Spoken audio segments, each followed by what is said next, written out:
जीवात्मा, अंतरात्मा, परमात्मा, ये तीनों क्या है?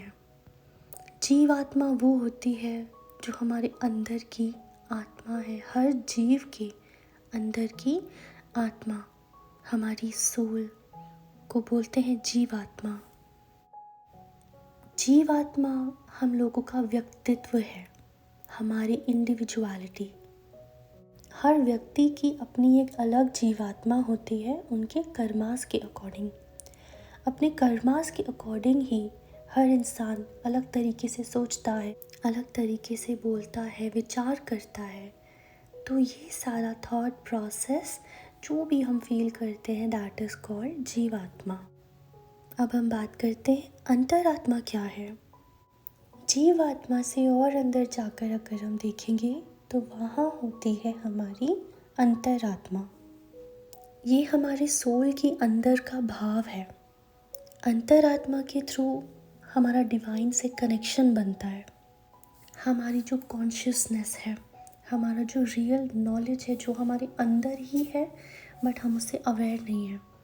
तो अंतरात्मा वो मीडियम बनती है ताकि हम उस ज्ञान को बाहर निकाल सकें, अपनी हमारी कॉन्शियसनेस को बाहर निकाल सकें, उसको महसूस कर सकें, उसको एक्सपीरियंस कर सकें।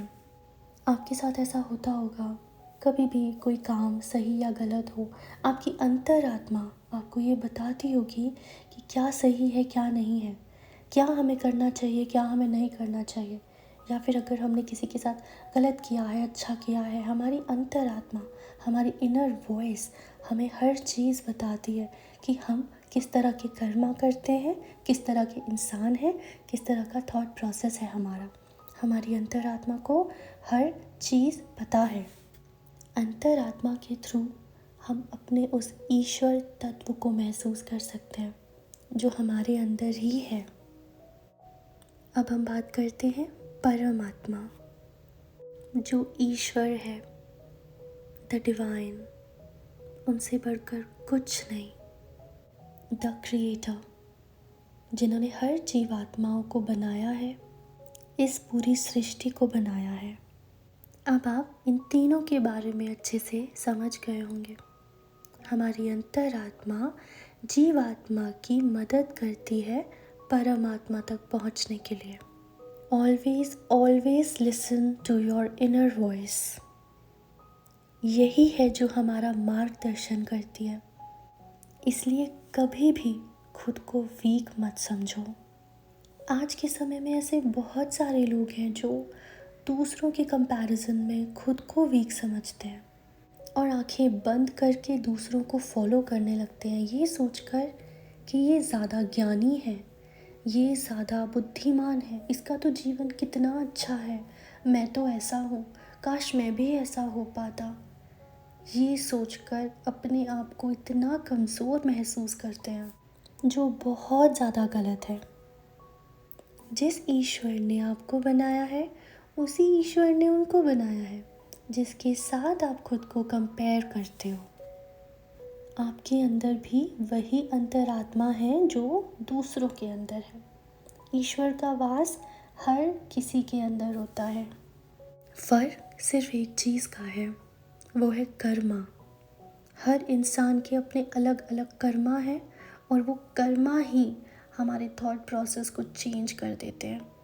और अगर हमारे अंदर नेगेटिविटी आ रही है, हम अपने इनर स्ट्रेंथ को नहीं समझ रहे हैं, that means we have to work on our karmas. कभी भी खुद को वीक नहीं समझना चाहिए। जीवात्मा, अंतरात्मा और परमात्मा एक दूसरे से अलग नहीं है, कनेक्टेड है। और हम सब उसी ईश्वर के कण हैं, उन्हीं में से निकले हैं, तो कैसे कमज़ोर हो सकते हैं। अगर किसी चीज़ को चेंज करने की ज़रूरत है तो वो है हमारा थॉट प्रोसेस और हमारे Karma. And with this you can change anything. आपको किसी को फॉलो करने की ज़रूरत नहीं है, बस खुद पर विश्वास रखो, अपनी स्ट्रेंथ पर विश्वास रखो और अपने अंदर के उस ईश्वर तत्व पर विश्वास रखो। With the power of your faith and consistent prayers you can change anything. क्या आप लोग ये बात जानते हैं? ईश्वर हमें मौका देता है अपने जीवन को डिज़ाइन करने के लिए। हमारा लाइफ जो भी है, जैसे भी है, हमने खुद डिज़ाइन करी है अपने बर्थ से पहले। आपकी पास्ट लाइफ कंप्लीट होने के बाद आपको ईश्वर ने ये मौका दिया, आपको अपना पूरा पुराना लाइफ आपको दिखाया उन्होंने कि देखो आपने कितने अच्छे कर्मा किए हैं, कितने बुरे कर्मा किए हैं, दूसरों को क्या तकलीफ़ें दी हैं, खुद क्या क्या सफ़र किया है। हमें वो पूरी लाइफ दिखाते हैं, हमारी सोल को। और वो सब देखने के बाद हम अपनी नेक्स्ट लाइफ को डिज़ाइन करते हैं अपने हाथों से, खुद से, कि मैंने इतने अच्छे कर्मा किए थे अपने पुरानी लाइफ में, अब मुझे ये सारे फ्रूट्स मिलने चाहिए। अगर कुछ गलत किया था किसी के साथ या मैंने इतने बुरे कर्मा किए हैं तो मुझे अब नेक्स्ट लाइफ में इसको सफ़र करना है, ये सारी चीज़ों को बेयर करना है, ताकि मेरी सोल की क्लींजिंग हो सके और हिसाब जो है वो एकदम क्लियर हो जाए। Because our cleansing is very important. हिसाब एकदम क्लियर होना चाहिए ताकि हमें जो मोक्ष की प्राप्ति है, जो हमारी सोल को जो मोक्ष मिलना है, वो ईज़िली मिल सके और जल्दी मिल सके। That is why cleansing is very very important. अगर हमने अच्छा किया है तो भी हमें मिलेगा, अगर हमने कुछ रॉन्ग किया है तो भी वो हमको मिलेगा, चाहे वो सेम लाइफ हो, चाहे वो नेक्स्ट लाइफ हो। And the interesting part is कि वो हम खुद ही लिखते हैं। तो अगर आप अपने करंट लाइफ में कोई प्रॉब्लम्स, कोई इश्यूज़, कोई डिज़ीज़, कोई कुछ भी ऐसी चीज़ जो तकलीफ़ दे रही है, अच्छी नहीं लग रही है, तो वो याद रखो कि आपने खुद से ही लिखी है। आपके बर्थ से पहले आपने खुद लिखी है, अपनी लाइफ की एक एक मोमेंट आपने खुद से लिखी है। So no regrets, everything is planned. But जब आप अपना लाइफ लिख रहे होते हो, बर्थ लेने से पहले जब आप अपनी लाइफ को डिज़ाइन कर रहे होते हो, तब आप उसमें पेन्स भी लिखते हो, हैप्पीनेस भी लिखते हो, सफरिंग्स भी लिखते हो, हर चीज़ लिखते हो। तो जो ईश्वर है वो नहीं देख सकता है कि मेरा बच्चा अपने हाथों से अपने लिए तकलीफ़ें लिख रहा है, वो नहीं देख सकते ये। इसलिए वो हर किसी को एक पावर देते हैं कि अभी तुमने ये पेन लिख लिया है, बट जब तुम्हारा बर्थ होगा, जब तुम उस लाइफ में जाओगे, तो तुम्हारे अंदर मैं एक पावर डाल रहा हूँ जिसके थ्रू तुम अपने इस पेन को भी हील कर दोगे, तुम्हें ये पेन नहीं फेस करने पड़ेगा। It's such a big thing कि अगर हमने अपने हाथों से पेन्स लिखे हैं, बड़ी से बड़ी डिजीज़ लिखी हैं, ऑब्स्टेकल्स लिखे हैं, तो हमारे अंदर वो पावर है कि हम उसको भी क्लियर कर सकते हैं, हमें वो नहीं फेस करना पड़ेगा। इवन दो हमने अपने पास लाइफ में बैड कर्मा किया था, फिर भी हम उसको हील कर सकते हैं। आप जानते हैं वो पावर क्या है? वो पावर है प्रेयर्स। लोग सोचते हैं कि कितनी प्रार्थनाएं करते हैं, हमारी तो चीज़ें पूरी नहीं हो रही है। इसका ये मतलब नहीं है कि आप प्रार्थना कर रहे हो और आपकी फिर भी चीज़ें पूरी नहीं हो रही हैं। इसका मतलब ये है कि जिस चीज़ के लिए आप प्रार्थना कर रहे हो, या तो वो आपके लिए सही नहीं है इसलिए वो आपको नहीं मिल रही है, या वो उसका डिवाइन टाइम नहीं है इसलिए नहीं मिल रही है, या फिर ये भी हो सकता है जितना एफ़र्ट आप कर रहे हो उस चीज़ को पाने के लिए, उससे ज़्यादा एफ़र्ट्स साईं मांग रहे हैं आपसे, वो एफ़र्ट्स कम लग रहे हैं साईं को। So you have to do more efforts, more good karmas, more prayers with lots and lots of purest bhav, lots of love. ईश्वर को कोई रिचुअल नहीं चाहिए। अगर आप अपने रिचुअल्स फॉलो नहीं करते हो, कोई रूल्स फॉलो नहीं कर रहे हो, that is completely all right, कुछ नहीं हो जाएगा उससे। But on the other hand, अगर आप ईश्वर को प्यार ही नहीं दे रहे हो, उनके साथ कनेक्टेड ही नहीं हो, कोई कनेक्शन ही नहीं है आपका, बस आप डेली पूजा कर रहे हो, रिचुअल्स फॉलो कर रहे हो, लेकिन भाव में कमी है, तो फिर वो प्रार्थना है ही नहीं।